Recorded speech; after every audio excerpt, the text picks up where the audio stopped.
దేవునికి అవిధేయమైన కార్యాలు చేసిన తర్వాత దేవుని దగ్గర శిక్షణ పొందడం మానేసి, అమ్మో దేవుని దగ్గరకు వస్తే నేను చేసిన పనికి నువ్వు దేవుని దగ్గరికి వచ్చినా నువ్వు రాకపోయినా నువ్వు ఎలా అయినా నష్టపోతావు, కానీ వస్తే కొంచెం శిక్ష పొందుకున్న తర్వాత దేవుని కరుణ, దేవుని కృప నీకు దొరుకుతుంది. ఒకవేళ నాకు ఆ శిక్ష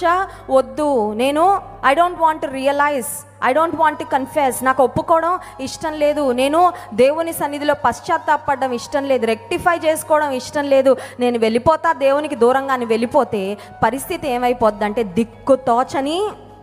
లోకంలో పడిపోయిన వారి స్థితి ఏమైపోద్దంటే, ఒక మాటలో చెప్పాలంటే అరణ్యంలో అంధకారంలోకి, అరణ్యంలోకి వెళ్ళిపోయిన, విల్డర్నెస్లోకి వెళ్ళిపోయినట్లు ఉంటుందండి పరిస్థితి. ఇక్కడ దావీదు ఒక మంచి నిర్ణయం తీసుకున్నాడు. అదేంటంటే, దేవుని చేతిలో పడతా, కొట్టినా పెట్టినా ఆయనే, నన్ను